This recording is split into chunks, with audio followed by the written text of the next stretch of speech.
praises to the Most High. Hallelujah. Hallelujah. Greetings, family. Pray all is well with each one of you. So, today has been a lot of seeking, meditating, and praying for guidance, for more understanding about certain things. And so, I just, have been in this mode all day. I was sitting back at my favorite spot looking out on the yard through the French doors, and all of a sudden I noticed that the moon had, was rising, and I knew that the sun was still, up, but it was, sunsetting, was getting ready for that to take place. But I just, remember just, I want to say, thinking, or at surface, are they really telling us the truth about the sun? Why it sets, or why does it rise in, the east? And are they telling us the truth about that? So I just, sitting there, and then I was just, gazing at the moon and everything, still noticing the sunset of certain things still was out, where you can see the actual, the trimming of trees from how the sunlight would beam on the grass. So I just found that to be very interesting. But I pretty much been away from my, devices and TV, which I use that for YouTube at times.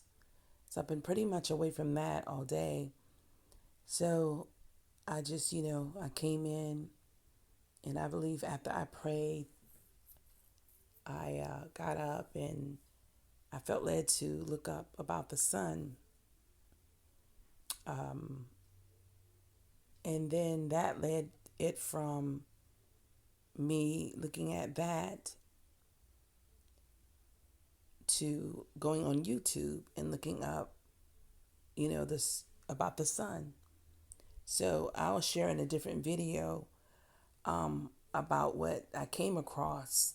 This brother that I want to say probably some years back, I came across this video, and I wasn't, ready, but it was preparing me. But now I'm ready now. I receive it. I gets it. He explained about the SUN, not SON. Okay. So then that brought me to this. And as you see, the amount of views there is 822. Those are significant numbers. I've been seeing those numbers for, I want to say, over 12 years, maybe a little longer. There are times when I, would look at my phone. In that time, it would be 822, or look at the clock. It's 822, whether it's 8 a.m., 22 a.m. or 8:22 p.m. or whatnot. So the significant behind that number, I've shared in a previous conversation, a previous video.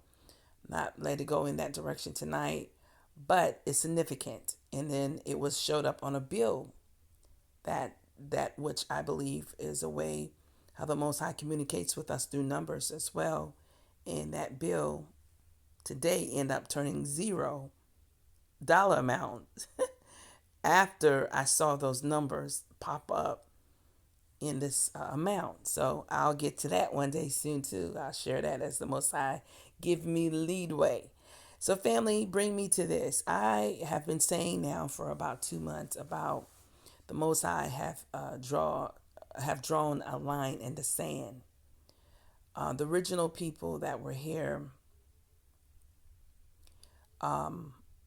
versus the ones who white, near white, or bright. It's something about the lighter you are, the more you benefit. And even though it just really depends, because this whole thing surrounding, white, it was, considered, and it is a social construct where you can go back as, I think as early as in the, I want to say 1800s.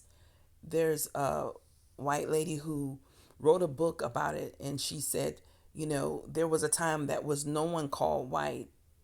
And then it was a time where, the Europeans who came from, I want to say, Germany or Russia or so forth, they were considered white, but the Irish or the Italians weren't.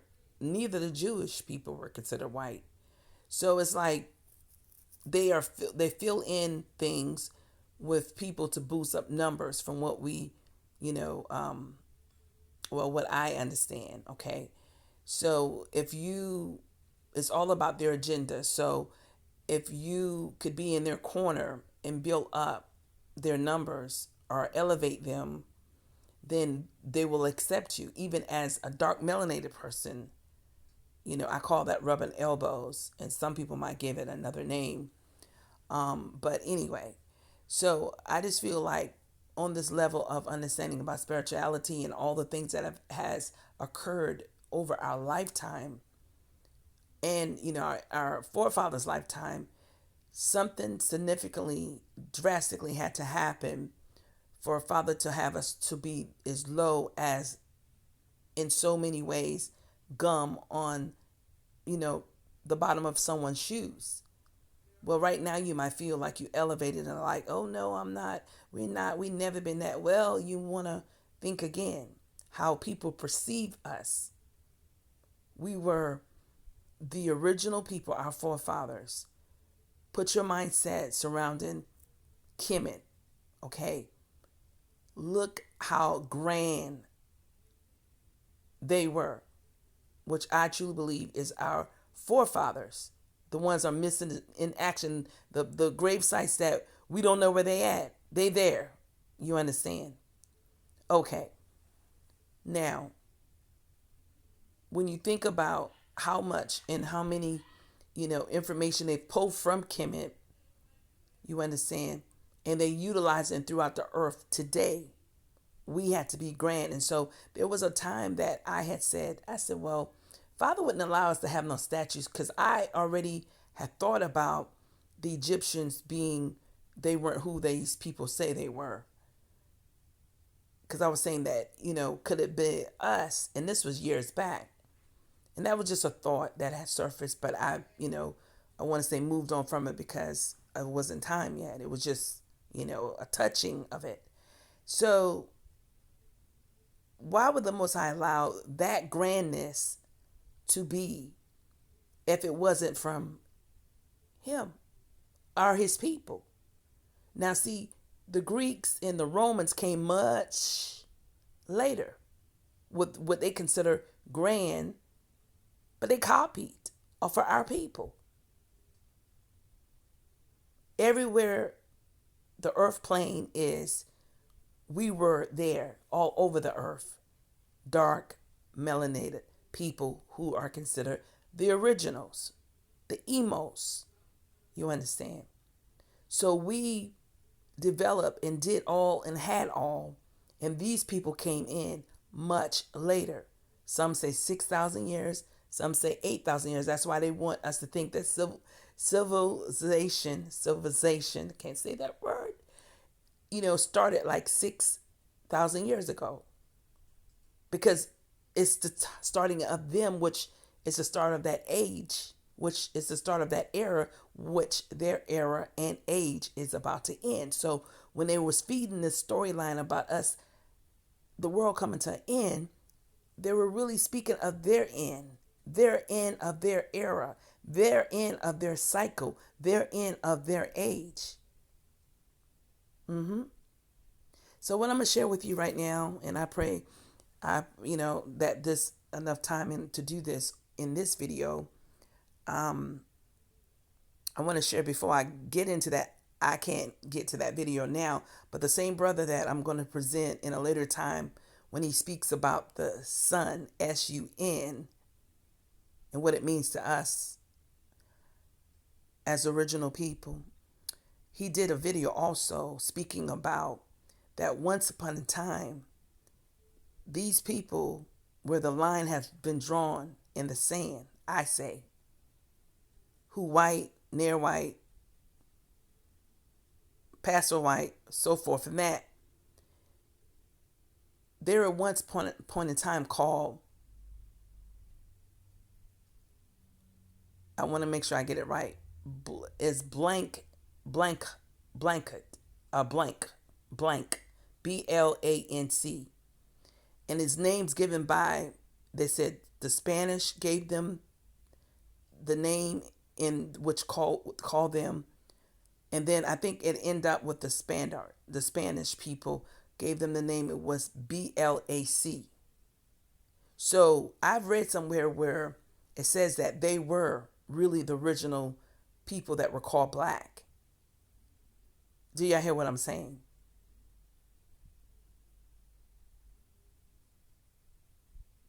Family, as time unfolds, truth is going to unveil further and further. So let's get to this video. And I'm starting here because this is where it started at when I came to it. So I'm not sure if I've seen this before, but what stopped me in my track was 822. You see that? 822,000. And then it normally when, I feel like when the Most High want me to see something, it will move this like videos that I never been on before. It'll already be like it's playing, like it already played, and I stopped it. So it seems somewhat familiar, but I'm not, certain. But I'm starting here, and I'll share the link where you all can get, get this from the beginning, however you want to do it. But I'm gonna start where it actually started from. Okay, from when I came to it. Okay, here we go. I faced a lot of shit in my life. I really had all this stuff happen, but I still had whiteness. Okay, so Whitewashed, okay, Unmasking the World of Whiteness. Okay, so that's the heading. You can see that. But listen closely because they're being real. And the comment down here that you see from a black sister saying, wow, as a black woman, it's so good to hear this acknowledgement. Nah, because it's what you did with it. You knew it, and they did it in the setting of black and white, like it's a old, like that's back then when they felt this way. No, it's current still to this day, and it will be this way because it was a line drawn in the sand by our Tata that allowed them to be in the position they're in this day. But their time is coming to an end. Here we go. In a way that's given me all this stuff. And it's all these things which not only give you privilege in the sense of stuff and access to stuff, but also it validates who you are. So you have this feeling that, I'm important, I'm worthwhile, that other people don't have. They have to get it somewhere else. They might get it from their family or what have you, but I may get it from everyone, with few exceptions. I was taught that you respected black folk, but not really as human beings, more like cats and dogs and cows. You wouldn't mistreat a cat or a dog in my family, and you wouldn't mistreat a black person. See, back in the day, some maybe years back, I would be mad about this. But family, no need, because I've grown in this truth about who we are and what this all means. So don't let this rough you up. Don't let it. Just understand what time it is.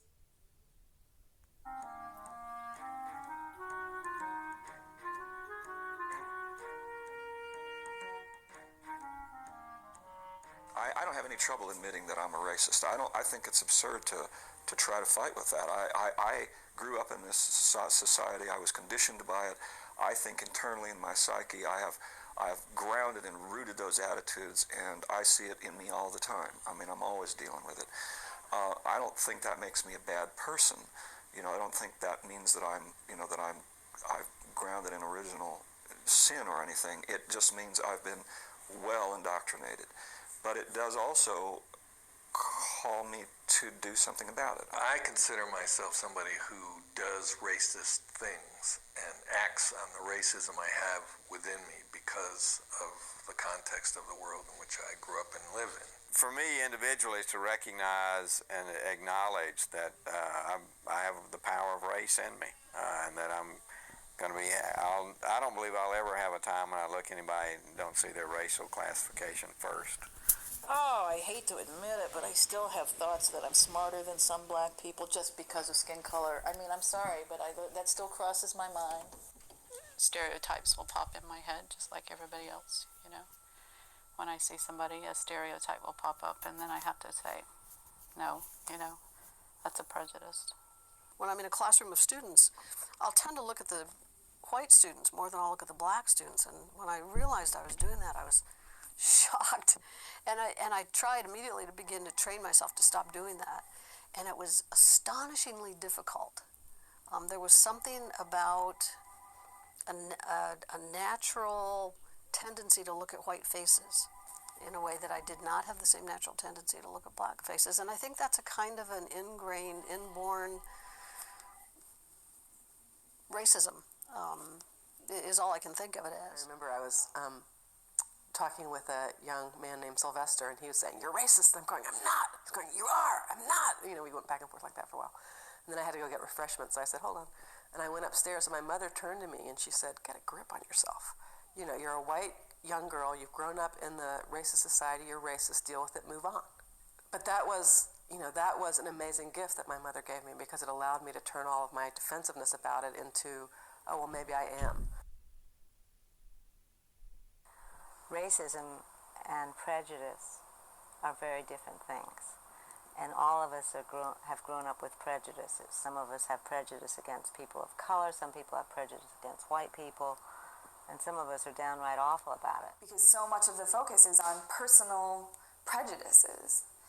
That's how I think a large part of the U.S. population analyzes race matters, is between different groups of people. Well, I think it works the same way. If black people feel that white people can be racist towards them, I don't see any difference between a black person being racist towards a white person. In high school, the high school I attended was probably 60% black, 40% white, and being white and in a majority black class, I was picked on and teased for that. So sometimes you come across people that feel because of what happened in the past that we're held responsible. I'm 30 years old. I wasn't around when that was happening. I know what it feels like to be subjected to anger for something that I personally never did. If we're in the wrong place sometimes, it's obvious that we're in the wrong place, we're the wrong color to be in that place, you'll hear a comment. You'll hear some things that's not so nice that you would never think that you would hear. You're a little too white to be in this neighborhood.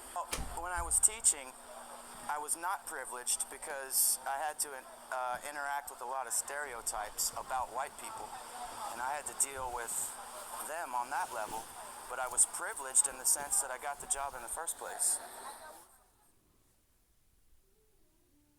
I think that one of the key things to understand about racism is, like Malcolm X said, racism is like a Cadillac. There's a new model every year, and it's racism is a dynamic social construction, so it's always changing, it's always mutating.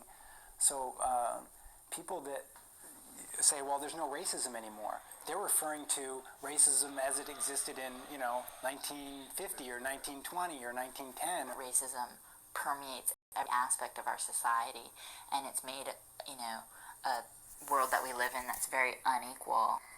It isn't what you personally did or did not do. And I think that's such a hard leap for white people to make, is it isn't something that I personally did, but it's something I personally have to work against.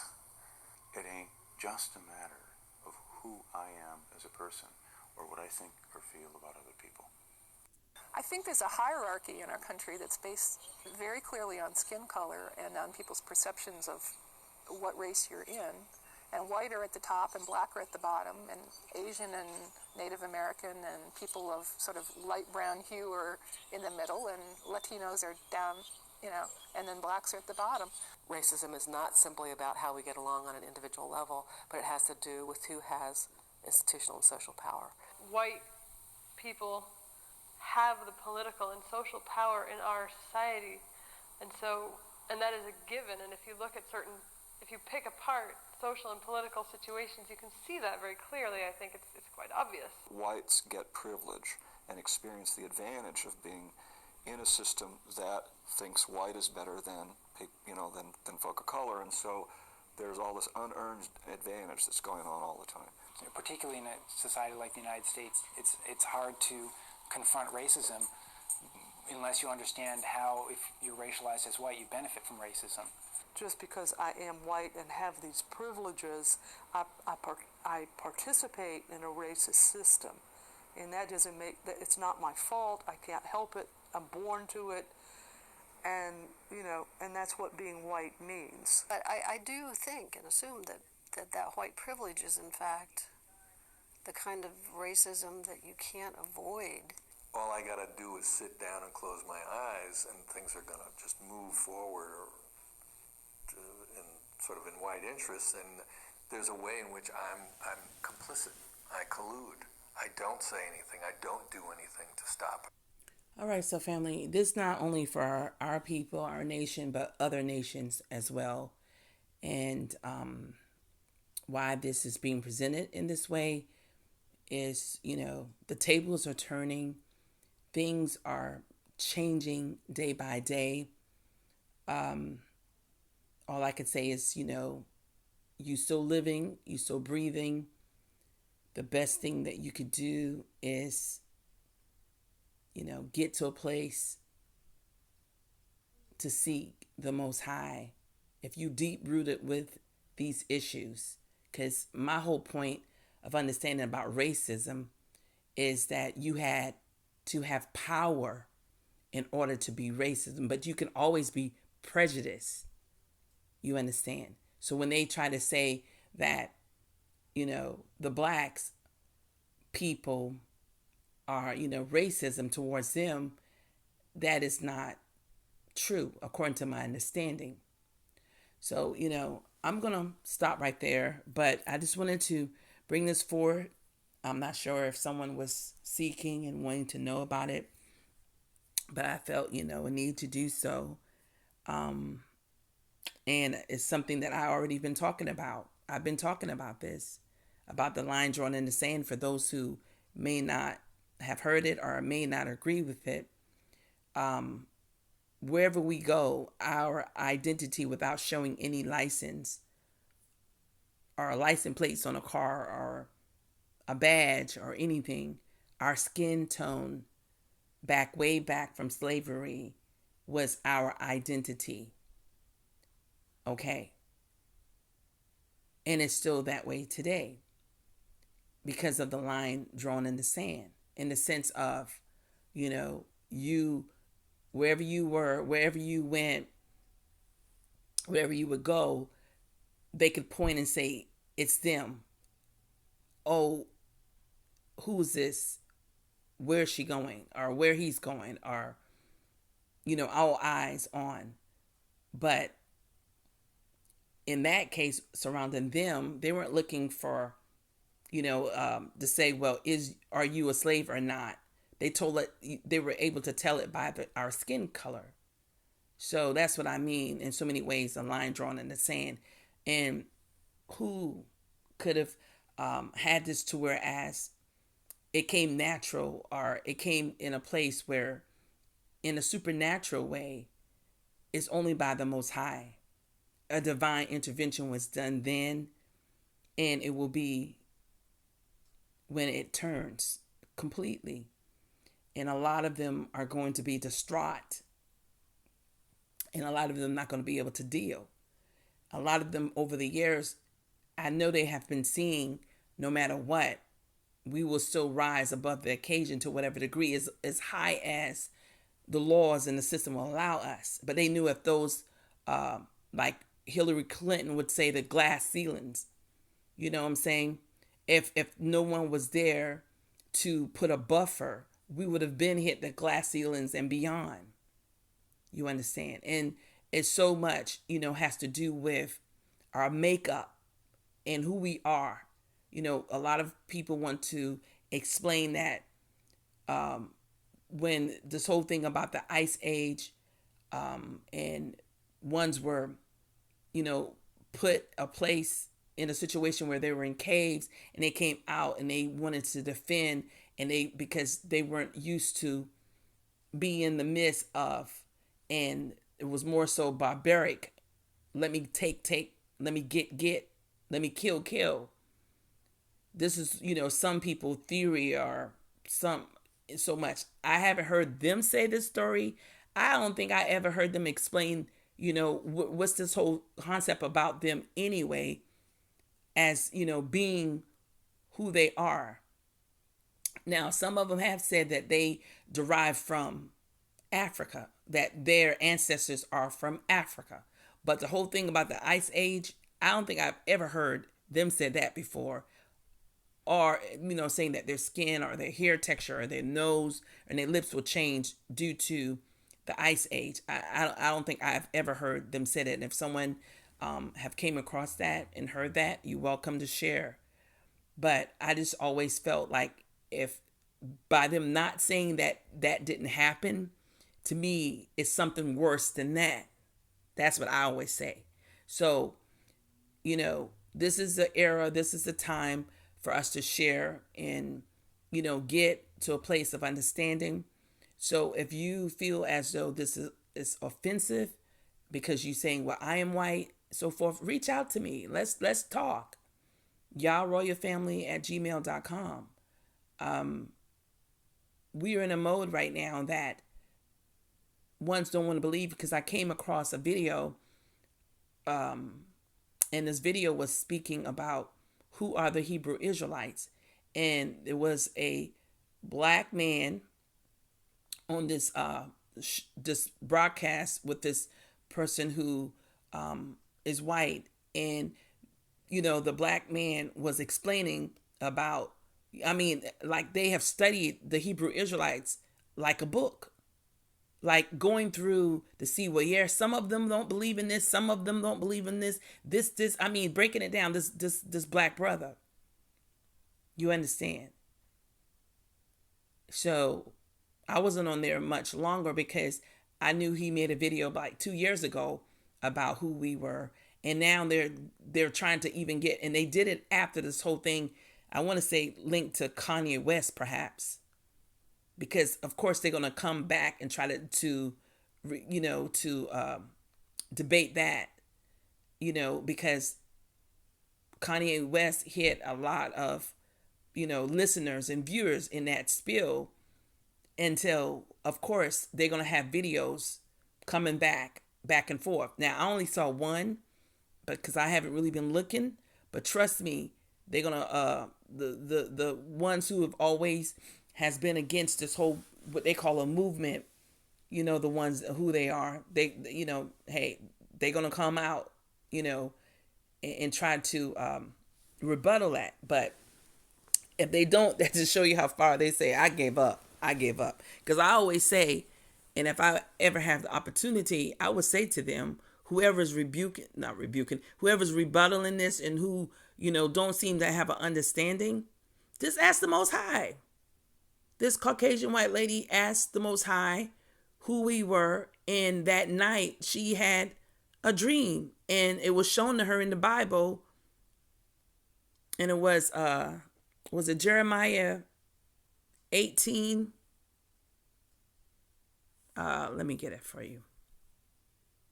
So here we go, family. So it's Jeremiah 8:21, and the Bible opened up before her. And it was shown to her that Jeremiah 8:21 said, for the hurt of the daughter of my people, I am hurt. I am black. So when she said she got to this point, she automatically received this, like, a surface, that they were the slaves, they were the descendants that came on the slave ships, and that's all she connected with at that time. She said, oh my goodness, these people are the Israelites from the Bible, of course, and there's a video, and I've shared that before, if I get around to sharing that. And at that point, when she first made the video that night, she didn't really understand the whole, circle of surrounding it. So, just like Kanye is saying the tribe Judah, saying the 12 tribes of Judah. And then I thought about it. I said, does Kanye know something that we don't know? Because he said it twice. I've heard him say it twice. But, of course, we line up with the Bible said the 12 tribes. But he's calling the 12 tribes of Judah. I said, does Kanye know something we don't know? So like with her, she didn't know too much. But she had did a timeline. And the timeline was pretty on point about who, we are and about our awakening and so forth, and the 400 years and all that great stuff. So I just want to give you that account. So family, I'm going to go ahead and close out. But again, if anyone, for whatever reason, I'm sharing this just to bring insights and also to actually perhaps in this because someone was, seeking the Most High about it. I'm not sure. But, just want to bring this forth as I felt led to. And I will see you all in the next video as the Most High give me leadway. Have a great rest of your day. Matando and Geta.